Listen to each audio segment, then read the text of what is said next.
What's happening, fight fans? This week we are looking at the Misfits of Boxing and those wannabe boxers. I'm only going for the major names because I don't know everybody in the bloody sport. And we're going to rank them, we're going to stick them in a tier list. The tier list should be popping up on your screen right now. Let's crack on. The first guy we've got on this list is Eddie Hall.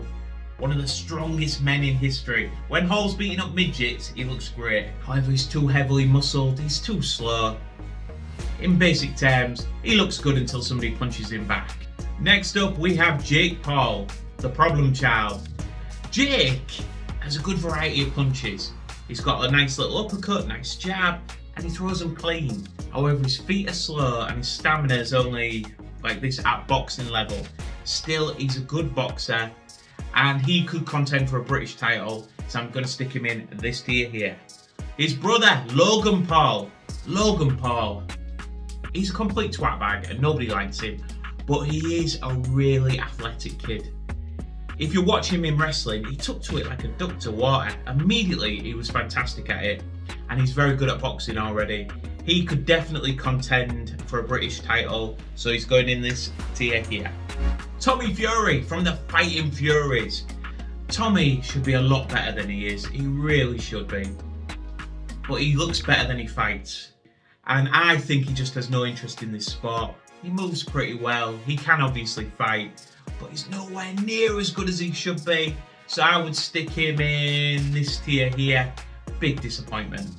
KSI, the guy who organises the old crazy event. KSI, he's looked good knocking out tomato cans, but every time he's stepped up, even to the house show level, he's struggled a bit.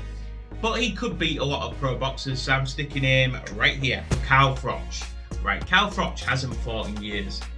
And if it was Froch in his prime, he'd be about 8 levels above this. But there is talk of him coming back. How much has he got left? I reckon Froch has kept himself in great nick, but when you're in your 40s, the wheels start to fall off. I reckon even now though, he could trouble an half-decent pro, maybe land a good shot or two, so he's going in the top category.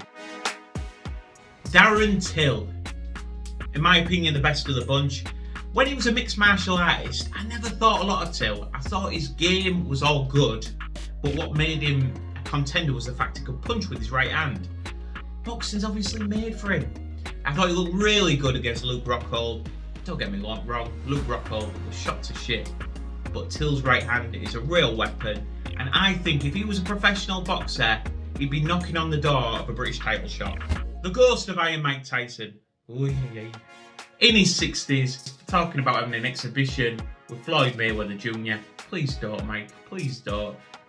Next up, we have Joey Essex, who debuted last week. I love Joey Essex. Always good for a laugh. I think he's a lot smarter than he lets on. Great kid. And he showed a lot of heart last week, a lot of determination. But boxing's not for him. Not in the slightest. Not one bit. He needs to jack it in. Speaking of fighters who need to jack it in, Luke Rockhold.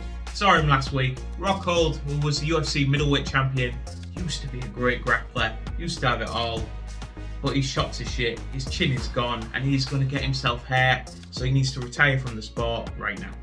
Next up, Andrew Tate.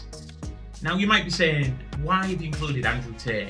He's never boxed in Misfits in his life, but he's mysteriously appeared on their rankings. They keep talking to him about a fight, and I reckon if the money's good enough, Tate's fighting. Tate is a very dangerous man. He was a kickboxing world champion. He can fight, there's no question about that. However, he's in his late 30s. He hasn't fought for many years. He's done some prison time in Romania. I think that even at this stage, Tate is a very dangerous man. This is why he goes in the top tier. Tony Ferguson, the martial arts veteran. I thought he looked alright last week. He walked down Salt Papi, walked through his punches, got him out there. Impressive stuff. This is why he's going in this tier here. So we might as well mention Salt Papi. I thought Salt Papi looked really good when he was throwing punches. Throwing them with speed, form, power. But then he kind of just unravelled under the pressure. Defences wasn't up to much. Thus, he's going in this tier here. Anthony Taylor. Unbelievable. A journeyman in boxing with no wins over anybody of note. Goes to this Misfits and he's suddenly a big star. but we know what level he's at. We've seen what level he's at in a pro boxing, and that level is this one. So that's the list of fight fans, the major names of Misfits Boxing, and a couple of fighters who are wannabes who want to get in there. I haven't mentioned everybody, of course, because I haven't seen a lot of them. Massive credit goes to everybody with Misfits Boxing though. Tremendous heart to get into the ring, as we all know. Fucking it takes bollocks to steal. I personally enjoy Misfits. It's got its place. I don't consider it to be true boxing, but it's fun.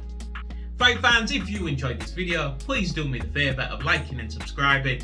And ahead of next week's classic fight between Canelo and Bud, please watch my preview video, and I'll see you next week for the breakdown. Thank you, fight fans.